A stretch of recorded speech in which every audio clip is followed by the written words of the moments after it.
Assalamualaikum warahmatullahi wabarakatuh. Halo semuanya, selamat malam. Bagaimana kabarnya? Semoga kita sehat-sehat selalu dan berada di lindungan Allah Subhanahu wa taala. Amin.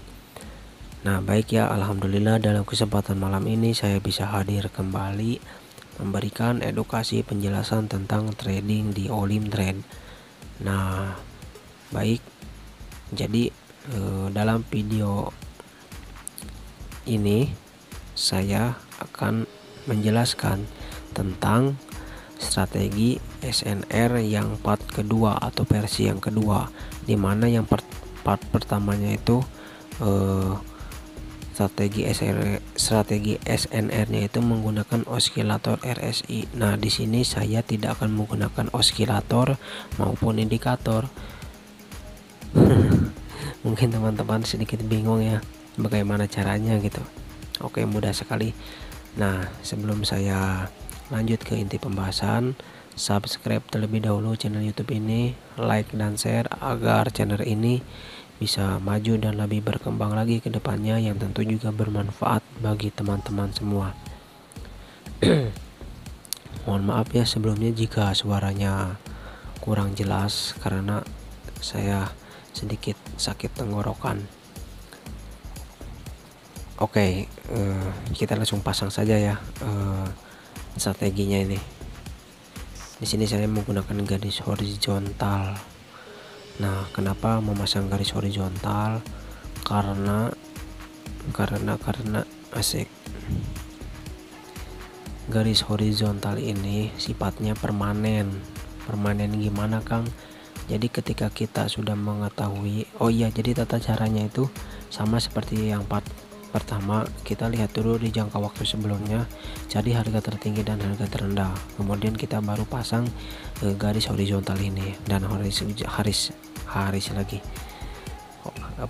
horizontal ini sifatnya permanen. Jadi ketika kita pasang di sini kita sudah tahu tuh, jadi tidak usah bingung lagi.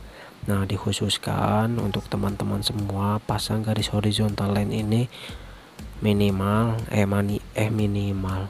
maksimal 4 garis horizontal, minimalnya 2 garis horizontal.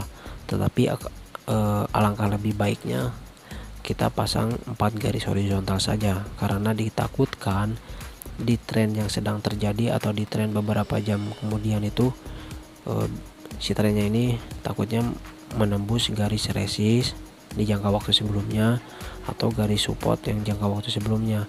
Jadi ketika kita memasang 4 garis horizontal itu, kita bisa tahu dan kita bisa membandingkan ketika tren yang sedang terjadi ini dia berada di garis mana, apakah dia berada di garis resist atau garis support. Nah, ketika si candle terjadi ini menembus garis resist di jangka waktu sebelumnya, nah berarti si garis resist ini dijadikan garis support. Nah, si garis support ini sudah tidak berlaku lagi, sudah kadaluarsa, tidak bisa digunakan. Tetapi sebaliknya jika di candle atau di tren yang sedang terjadi, di tren beberapa jam kemudian itu menembus garis support, nah maka si garis support ini dijadikan garis resist dan si garis resist di jangka sebelumnya ini tidak berlaku. Nah, seperti itu. Simpel kan? Nah, bagaimana Kang cara untuk open posisinya? Mudah sekali, benar-benar mudah. Nah, jadi lihat dan teliti trennya ya, tren candle yang terbentuknya nih. Ada trennya yang seperti ini ke atas, ada juga trennya yang ke bawah. Nah, seperti itu. Jadi untuk cara open posisinya mudah. Kita contoh di sini. Ketika ada candle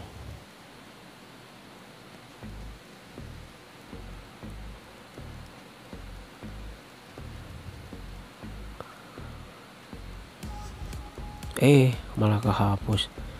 Ketika ada candle ini bullish yang panjang dan bearish yang tidak terlalu panjang, maka itu adalah sinyal untuk open posisi sell. Nah, seperti itu. Kebalikannya jika ingin open posisi buy, maka candle bearish yang panjang, dan selanjutnya ada candle bullish yang tidak terlalu panjang, maka itu adalah sinyal untuk open posisi buy. Open posisinya itu berapa menit, Kang? Saya sarankan 3 menit. Nah, kenapa 3 menit? Jika terbentuk garis resist dan support. Nah, ini kan garis, lihat, ini kan garis resist, ini garis support, garis resist, garis support. Nah, ketika garis resist dan garis support ini terbentuk dengan jarak yang berdekatan, maka lebih baik open posisi selama 3 menit. Nah, seperti itu. Jika teman-teman open posisi selama 5 menit bisa juga, tetapi takutnya di saat candle keempat atau candle kelimanya itu si candlenya bisa menjadi guncangan, membentuk candle body yang sangat tinggi. Nah, seperti itu. Lebih baik 3 menit saja ya. Simple, itulah cara untuk open posisinya selama 3 menit. Jangan lebih dari 3 menit, jangan kurang dari 2 menit. Kita bisa open posisi selama 2 atau 3 menit, tapi saran 3 menit saja. Nah, untuk open posisi 2 menit ini ya seperti apa?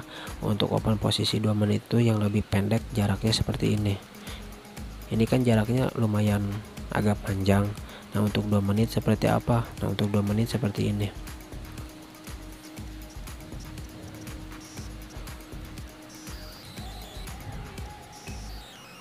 Oh maaf, ini untuk 3 menit. Nah, seperti itulah ya. Itu untuk open posisi 2 menit. Nah, untuk open posisi 3 menit cari yang dimana garis resist dan supportnya ini jaraknya agak jauh. Tetapi jika jaraknya agak dekat, kita open posisi 2 menit aja. Oke, cuman segitu yang bisa saya sampaikan, karena simpel. Sulitnya itu apa ya? Tadi kita harus lebih baik memasang 4 garis horizontal agar tidak ribet. Jika kita memasang 2 garis horizontal, maka kita akan ribet. Nah, itu adalah simpel ribet. Oke ya, cukup sekian. Terima kasih. Wassalamualaikum warahmatullahi wabarakatuh.